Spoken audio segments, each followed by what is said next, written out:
Hello and welcome back to Homebrew MTG. The dust has settled on the Ikoria set and people have had time to think of some weird and wonderful combinations of these brilliant cards over a multitude of formats. My favourite format is EDH, aka Commander.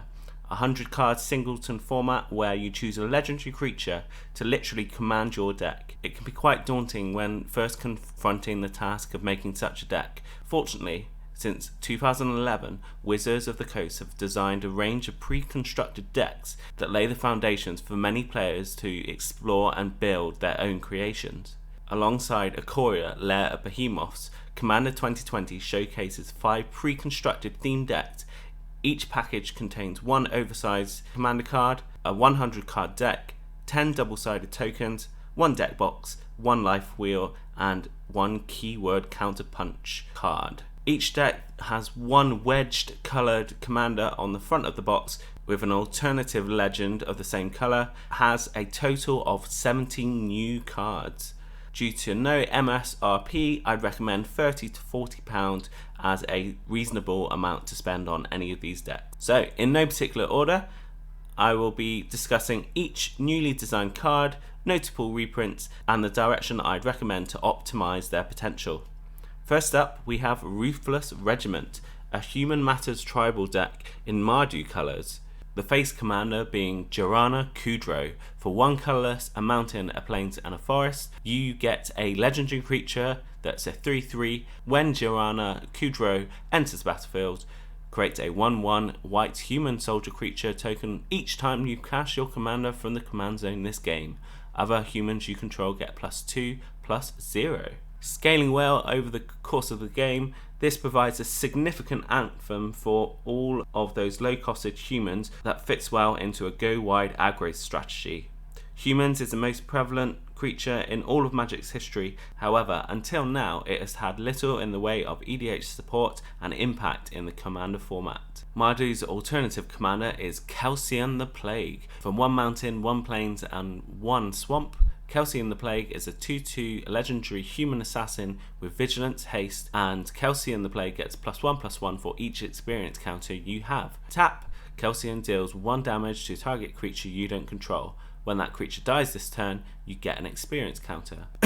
The alternative commanders aren't always synergistic with their face cards, but provide an interesting direction in which to take. Calcian does have the relevant creature type, being a human. However, to get the most out of this card, he wants to be granted Death Touch and Evasion via artifacts to ping the board clean. The return of the Partner With mechanic allows 2 legendary creatures to occupy the command zone simultaneously, reducing the overall deck amount to 98. Out of the box, these 2 and the face commander are interchangeable in their directions, encouraging attacking and then sacrificing some of the many creatures to feed Sylvar, Devourer of the Free. So if you are considering running these partners, make sure both of them are in your command zone. Another feature of this set is an extremely powerful 5-card cycle. Another feature of these commander precons are an extremely powerful monocolor spell cycle that, permitting that you have your commander in play, they can be cast for free. In white, we have Flawless Maneuver. For 2 colorless mana and a plains, at instant speed, if you control a commander, you may cast this spell without paying its mana cost. Creatures you control gain indestructible until end of turn. Instant speed board wipe protection is fantastic, especially in this deck with the amount of creatures you hope to play.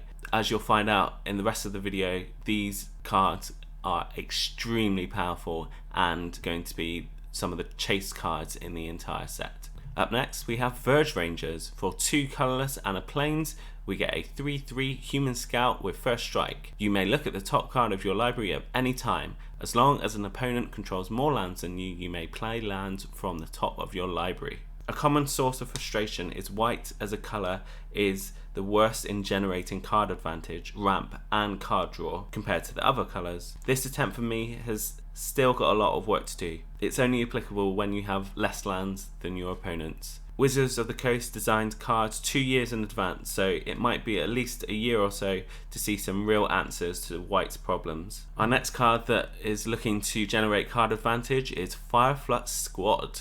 3 colours and a mountain for 4/3 human soldier with haste. Whenever Fireflux squad attacks, you may exile another target attacking creature you control. If you do, reveal cards from the top of your library until you reveal a creature card. Put that card onto the battlefield tap and attacking, and the rest on the bottom of your library in any order. This card has quite a low floor, but an extremely high ceiling in terms of what you can potentially cast off the top of an opponent's deck. Needs help in the form of protection to stop it dying for when you attack, and card manipulation to stop it whiffing. Call the Coppercoat is a 2 colourless and a plains instant spell that has Strive. This spell costs 1 colourless and plains more each time you cast for each target beyond the first. Choose any number of target opponents. Create X 1/1 white human soldier creatures, where X is the number of creatures those opponents control. Go wide, and token decks will love this, with this deck being the former. Obviously better the more players you play against. This could provide plenty of creatures to be used as sack fodder or pumped to swing when it's your turn. I think we have a new staple on our hands. Another card perfect for tribal strategies is Species Specialist. 2 colourless and 2 swamps for a 2/3 human warrior.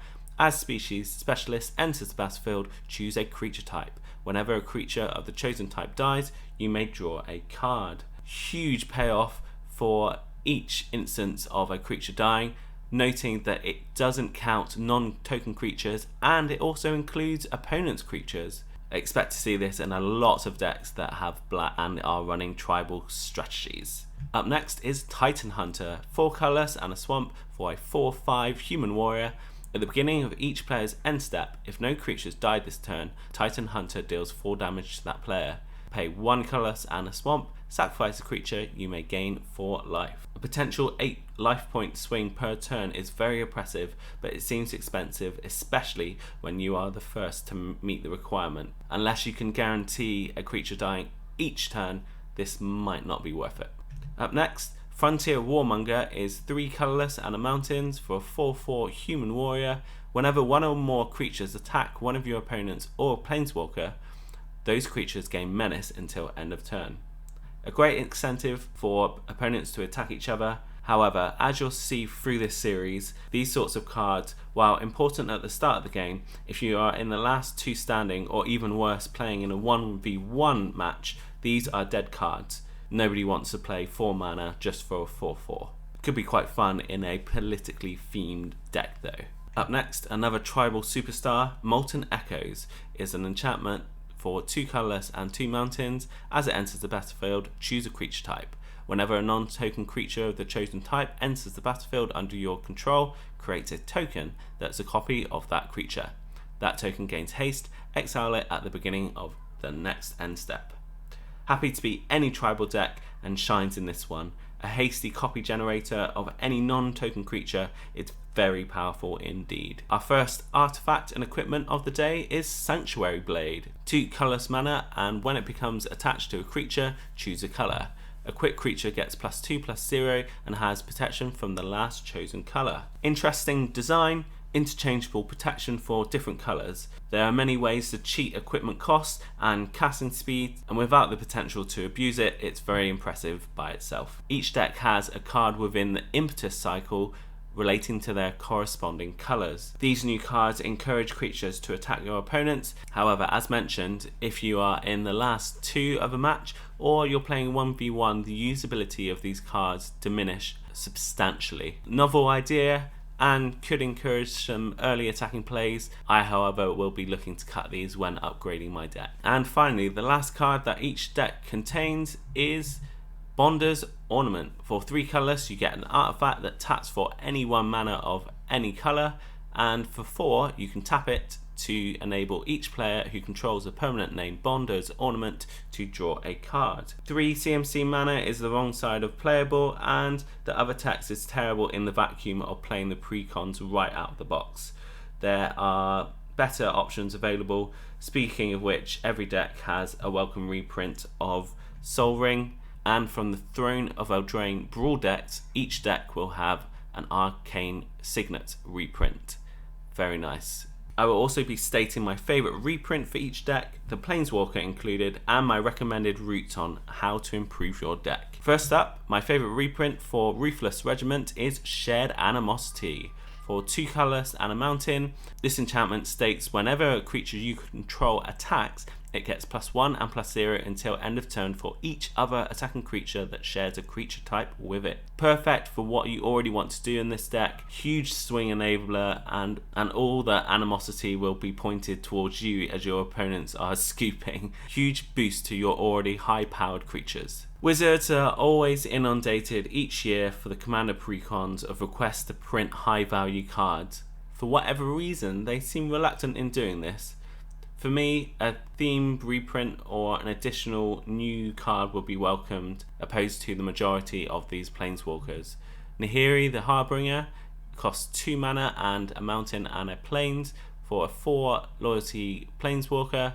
You may discard a card. If you do, draw a card for its +2 activation, -2, exile target enchantment, tapped artifact or tapped creature, or -8, search your library for an artifact or creature card. Put it onto the battlefield, then shuffle your library, it gains haste, return it to your hand at the beginning of your next end step. Nahiri is quite disconnected from this deck, however it can be good to get some card draw or exile a troublesome permanent. To improve this deck, I would recommend additional high-powered humans that boost or utilise their counterparts. General Kudro of Draneth is 1 colourless, a plains and a swamp for a 3/3 legendary human creature. Other humans you control get +1/+1 whenever General Kudro of Draneth or another human enters the battlefield under your control. Exile target card from an opponent's graveyard. Pay 2, sacrifice 2 humans, destroy target creature with power 4 or greater. From the new Ikoria set, this card fits in perfectly to the strategy of the deck, and lore-wise, General Kudro is Jorana's father, so flavourful as well. Our second deck is Arcane Maelstrom, fronted by Kalamax the Stormsire. 1 colourless, 1 forest, 1 island and mountain, being team of colours for a 4/4 legendary elemental dinosaur. Whenever you cast your first instant spell each turn, if Kalamax the Stormsire is tapped, copy that spell. You may choose new targets for the copy. When you copy an instant speed spell, put a 1/1 counter on Kalamax. Focusing on instant speed spell payoffs to combo off while attacking and copying shenanigans. Lots of different directions to exploit. Let's see what Lightning Butt has to offer. Xyrus the Riving Storm. 2 colourless, a forest, an island and a mountain for a 3/5 snake leviathan that has flying. Also reads, whenever an opponent draws a card, except for the first one they draw in each of their draw steps, create a 1/1 green snake creature token. Whenever Xyrus the Riving Storm deals combat damage to a player, you and that player each draw that many cards. This snake wants players to draw loads of cards to create an army of its counterparts.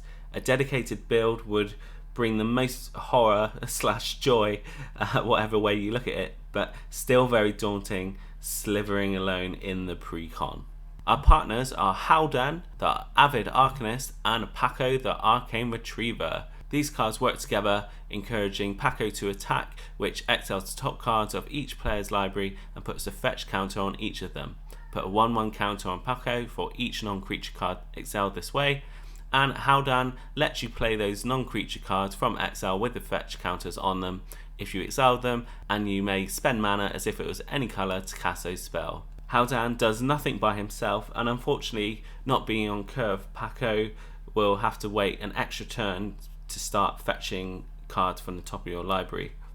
Even the art is pretty strange, as it looks like Haldan is wearing one of Paco's family members. I like the concept, however, I think this strategy would be quite hard to pull off, and when you do, it's not always guaranteed to work. Our next card in our potentially cast for free cycle is Deflecting Swapped. 2 colourless and a mountain for an instant that allows you to choose new targets for a target spell or ability. Another extremely powerful effect that can change the target of any targeted removal, nullify counter spells, and even steal an ability. No flies on this card. Up next we have Decoy Gambit. 2 colourless and an island for an instant. For each opponent, choose up to 1 target creature that player controls, then return that creature to its owner's hand unless its controller has you draw a card. Commander is a multiplayer game at heart, and this card scales really well for the amount of players that you're up against.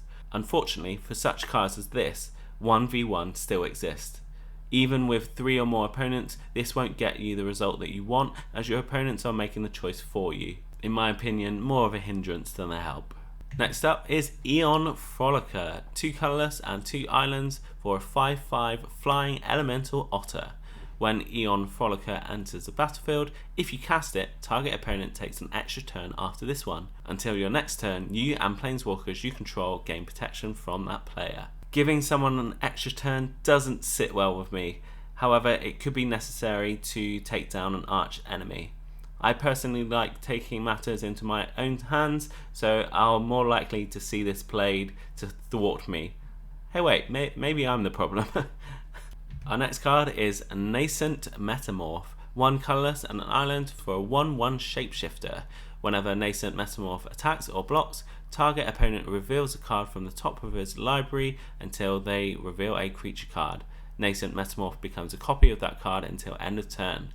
Then that player puts all cards revealed this way on the bottom of their library in a random order. High variance and doesn't add to Kalamax's plans.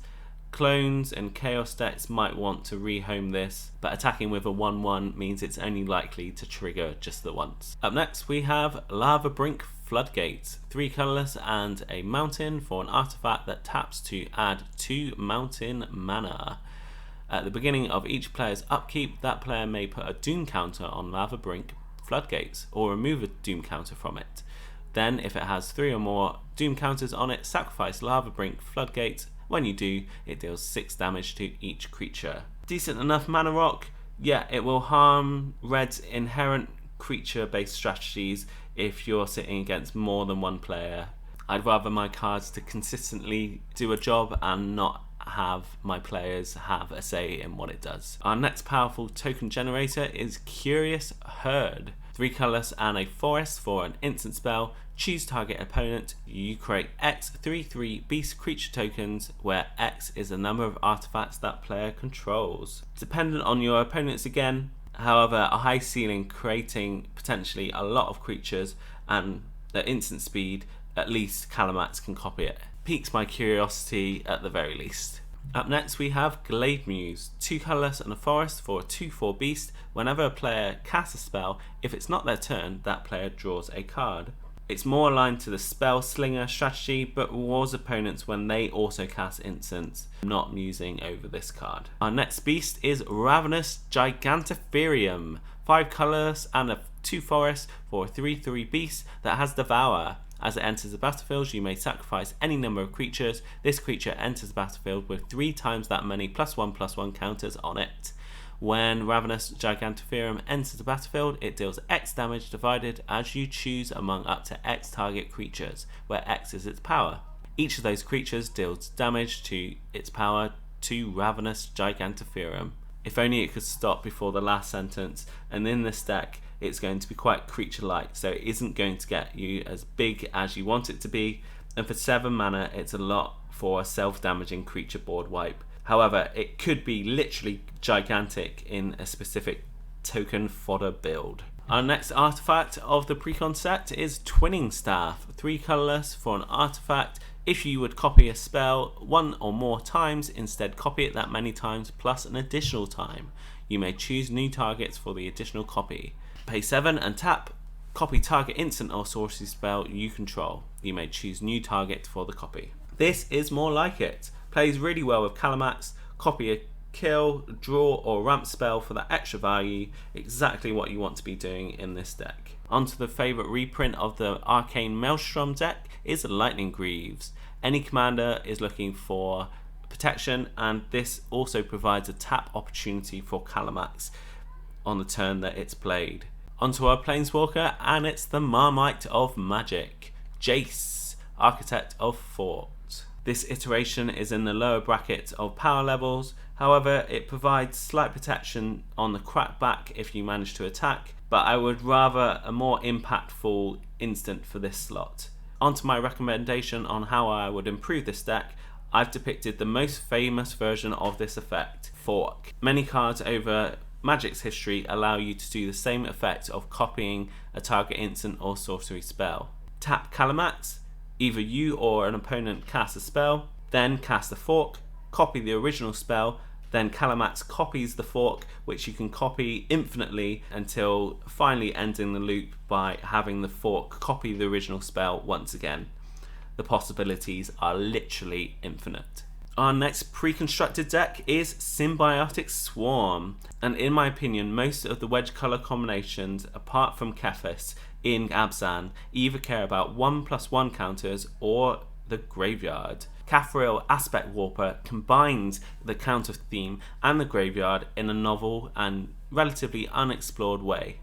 Costing 2 mana, a plains, a swamp and a forest, we get a 3/3 legendary nightmare insect. When Kathril Aspect Warper enters the battlefield, put a flying counter on any creature you control if a creature in your graveyard has flying.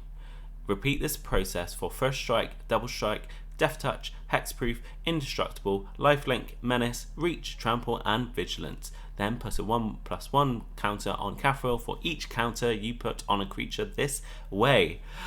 Take a deep breath. This card will require some setting up, but you'd be surprised how fast this insect and its friends can become a nightmare.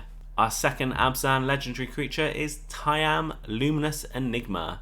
1 colourless, plain, swamp and a forest for a 3/3 nightmare beast. Each other creature you control enters the battlefield with an additional vigilance counter on it. Pay 3, remove 3 counters from among creatures you control, put the top 3 cards of your library into your graveyard, then return a permanent card with converted mana cost 3 or less from your graveyard to the battlefield. Synergizes with Kathril providing counters and self-mill. It also hits lands as part of the recursion, which is cute, that functions well as a support act but also could be equally luminous as the main event. Next up we have the partners in crime in Nakira and Yannick. The former encourages card advantage from creatures that have counters on them, and Yannick increases the likelihood of each trigger and provides board-wide protection for a creature in a deck that is very partial to filling up the graveyard. With these two you'll be laughing with how many cards you'll have in your hand. Broken Cycle entry number 3, we have Obscuring Haze. For 2 colourless and a forest, we get an instant that if you control a commander, you cast this spell without paying its mana cost. Prevent all damage that would be dealt this turn by creatures your opponents control. Although in my opinion the weakest in this cycle, a one-sided fog effect is still very, very playable. Up next we have Neverborn Altar. For 1 colourless and a swamp, this artifact allows you to put a soul counter on Neverborn Altar once it's tapped. Put your commander into your hand from the command zone. Then you lose 3 life for each soul counter on Neverborn Altar. Paying life rather than paying command attacks sounds really good to me. However, be careful of proliferate decks because they can quickly make this card unplayable. Unlike in Calamax, Kathril seems to have lots of cards dedicated to what it wants to be doing. Vitality Hunter is a 3 colourless and a plains 3/4 nightmare with lifelink that also has Monstrosity X. If this creature isn't monstrous, put X +1/+1 counters on it and it becomes monstrous. When Vitality Hunter becomes monstrous, put a lifelink counter on each of up to X target creature. Doing exactly what this deck wants to do, Vitality Hunter puts loads of counters about that potentially gain you a lot of life. Not what I'd consider a nightmare. Up next we have Slippery Bog Bonder, 3 colourless and a forest for a 3/3 human druid that has flash and hexproof. When Slippery Bog Bonder enters the battlefield, put a hexproof counter on target creature. Then move any number of counters from among creatures you control onto that creature. Hexproof is going to be one of the most desired keywords in this deck. Bog Bonder has this innately and provides it at instant speed alongside any other counters that you might have knocking about. Slippery indeed.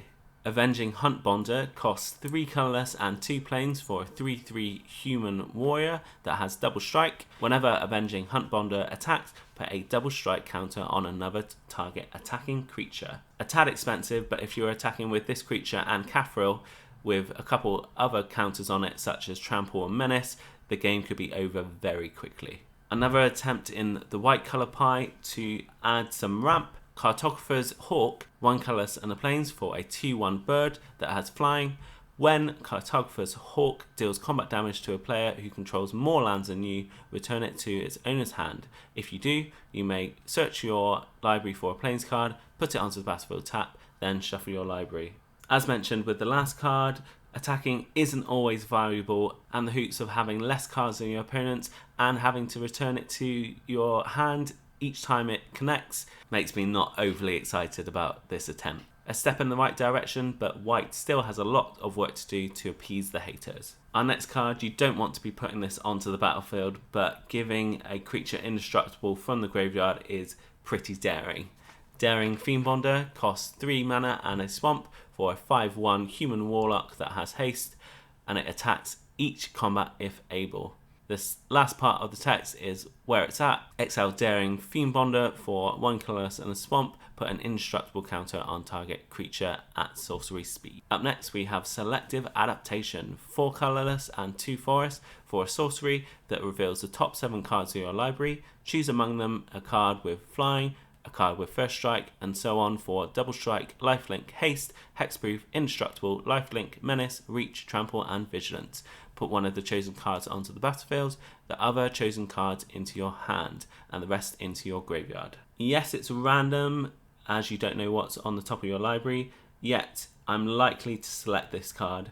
A free creature into play, card draw, and selective self-mill is everything Cathro wants. Get ready for this card to enable some big plays. Our first new land of the set is Nesting Grounds. This land taps for 1 colorless mana and pay 1 and tap. Move a counter from a target permanent you control onto another target permanent. Activate this ability only anytime you could cast a sorcery. This card is very interesting as it applies to any counter, including loyalty, that allows you to put those counters on any permanent to save for a rainy day. Imagine putting a lifelink counter on Aetherflot's Reservoir. Gee whiz. Onto the reprint in Abzan colours, we have Karametra, God of Harvest. 3 colourless, a forest and a plains for a 6/7 legendary enchantment god. It has indestructible. As long as your devotion to green and white is less than 7, Karametra isn't a creature. Whenever you cast a creature spell, you may search your library for a forest or a plains card, put it onto the battlefield tap, then shuffle your library. Frequent ramp on an indestructible creature, solid choice in any deck, and the indestructible fuels Cathril from the graveyard. Really nice reprint here. Our Planeswalker for this deck is Ajani Unwielding. 4 colorless mana, a forest and a plains for a foil loyalty counter legendary Planeswalker. +2, reveal the top 3 cards of your library. Put all non-land cards revealed this way into your hand and the rest on the bottom of your library in any order. -2, exile target creature and its controller gains life equal to its power. The ultimate, which you're very unlikely to reach, put 5 +1/+1 counters on each creature you control and 5 loyalty counters on each other Planeswalker you control.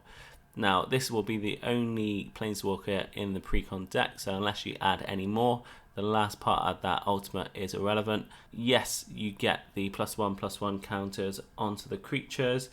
The first 2 abilities are missing just a couple word changes to make it relevant to this deck. On the +2, we like the rest of the cards to go into the graveyard, and the -2 destroying is much preferred in a recursion package. Either make the majority of their abilities relevant or provide a new card would be my direction with the precon Planeswalkers. As your deck wants to be manipulating counters, the Ozlith for 1 mana is a legendary artifact that allows you to do just that. Whenever a creature you control leaves the battlefield, if it had counters on it, put those counters on the Ozlith. At the beginning of combat on your turn, if the Ozlith has counters on it, you may move all counters from the Ozlith onto target creature. With all the dying and the counters floating around, the Ozlith will act like a magnet to stick them on creatures further down the line.